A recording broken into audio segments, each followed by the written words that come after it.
नमस्कार दोस्तों, आप देख रहे हैं एसीपी न्यूज। एसीपी न्यूज में आपका स्वागत है। खबरें आपकी, आवाज आपकी, देखते रहें एसीपी न्यूज।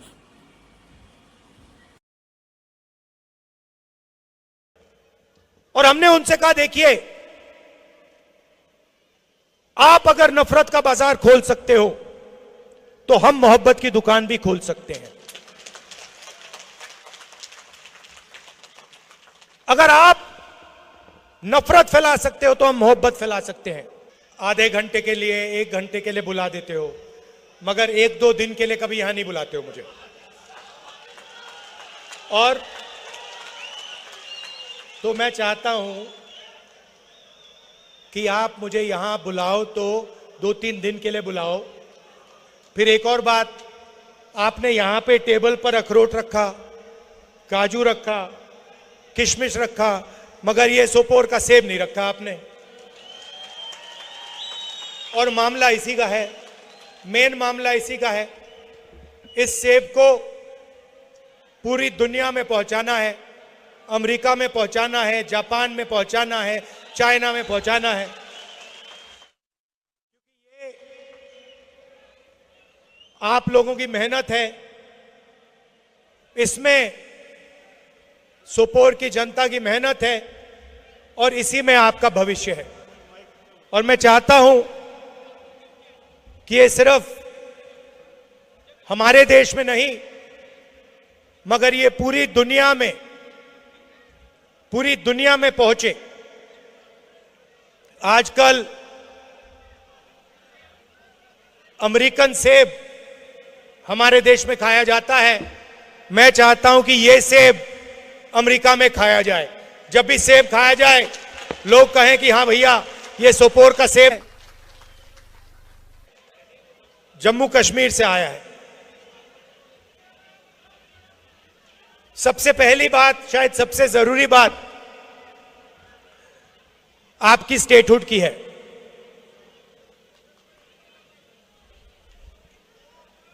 बहुत सारे यूनियन टेरिटरीज को स्टेट में बदला गया है, यह हुआ है।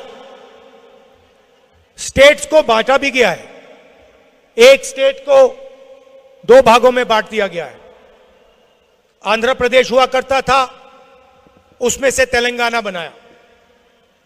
बिहार हुआ करता था, बिहार और झारखंड बने। मध्य प्रदेश में से छत्तीसगढ़ बनाया गया। मगर पहली बार इतिहास में, हिस्ट्री में, एक स्टेट को यूनियन टेरिटरी में बदला गया है। और यह शर्म की बात है। यह हिंदुस्तान में कभी पहले नहीं हुआ है। पहली बार जम्मू कश्मीर के लोगों को कहा गया है कि भैया, आप स्टेट नहीं हो, आप यूनियन टेरिटरी हो।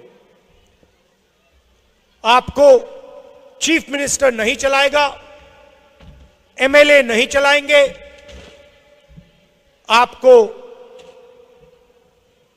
बाहर के लोग, लेफ्टिनेंट गवर्नर, ब्यूरोक्रेट्स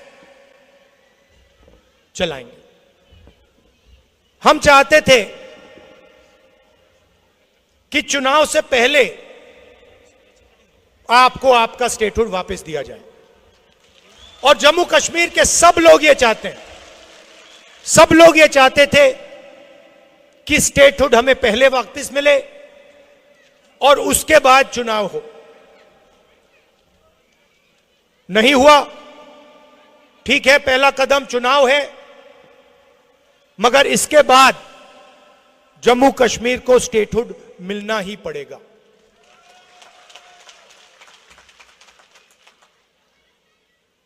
अगर नरेंद्र मोदी जी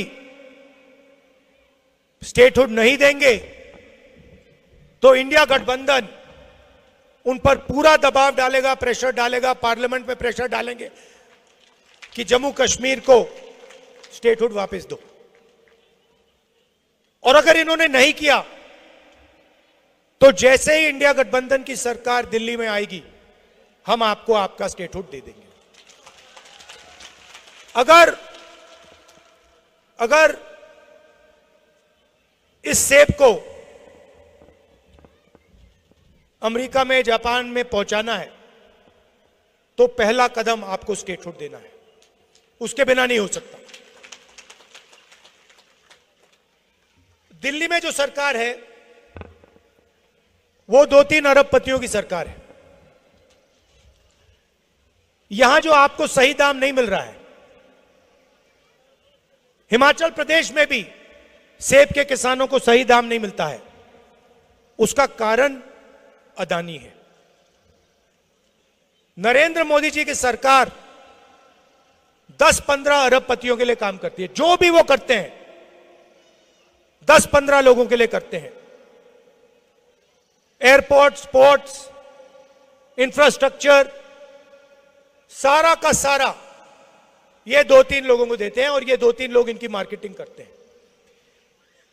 नोटबंदी की, गलत जीएसटी लागू की, जो छोटे बिजनेसेस हैं, यहां के जो लोकल बिजनेसेस हैं, सेब का जो बिजनेस चलाते हैं, इन सब को नोटबंदी और जीएसटी ने खत्म किया है। गलत जीएसटी ने छोटे बिजनेसेस को खत्म कर दिया और आज यह हालत है कि पूरे देश में युवाओं को रोजगार नहीं मिल सकता। जम्मू कश्मीर की हालत आप जानते हो, यहां पे बड़ी बड़ी बातें होती हैं, मगर अगर जम्मू कश्मीर का युवा रोजगार चाहता है उसको नहीं मिल सकता है। अगर वो एंटरप्रेन्योर है, छोटा बिजनेस चलाता है, मिडिल साइज बिजनेस चलाता है, हैंडीक्राफ्ट्स का काम करता है, तो बैंक के दरवाजे उसके लिए बंद हैं, टेक्निकल सपोर्ट नहीं है, पूरा का पूरा सिस्टम 10-15 अरबपतियों की मदद करने में लगा हुआ है। जीएसटी में आप पैसा देते हो, जितना पैसा आप देते हो हिंदुस्तान के गरीब लोग देते हैं, उतना ही पैसा अदानी देता है। अगर आप शर्ट के लिए 18% देते हो तो अदानी भी उसी शर्ट के लिए 18% देता है। जितना जीएसटी गरीब व्यक्ति देता है उतना अरबपति देता है। महंगाई बढ़ती रहती है, कर्जा माफ होता है तो अरबपतियों का होता है। 16 लाख करोड़ रुपए नरेंद्र मोदी जी ने 20-25 लोगों के माफ किए, मगर किसान हो, मजदूर हो, छोटा व्यापारी हो, कॉलेज स्टूडेंट हो, इनका कर्जा कभी माफ नहीं होता है। यही फर्क है हम में और उनमें। यहां पे उन्होंने हाई टेक्नोलॉजी की बात की, स्मार्ट मीटर लगा दिया। पहला काम हमारी सरकार करेगी, ये स्मार्ट मीटर है उसको निकाल देंगे, खत्म कर देंगे। और जहां भी ये जाते हैं, जहां भी ये जाते हैं, भाई को भाई से लड़ा देते हैं। एक धर्म को दूसरे धर्म से लड़ाएंगे, एक भाषा को दूसरी भाषा से लड़ा देंगे, एक जात को दूसरी जात से लड़ा देंगे। नफरत और हिंसा की इनकी विचारधारा है और इन्होंने ये पूरे देश में फैला दिया है। पूरे देश में नफरत फैलाई है और इसीलिए कन्याकुमारी से लेकर जम्मू कश्मीर तक हमने पैदल यात्रा की और हमने उनसे कहा, देखिए आप अगर नफरत का बाजार खोल सकते हो तो हम मोहब्बत की दुकान भी खोल सकते हैं। अगर आप नफरत फैला सकते हो तो हम मोहब्बत फैला सकते हैं।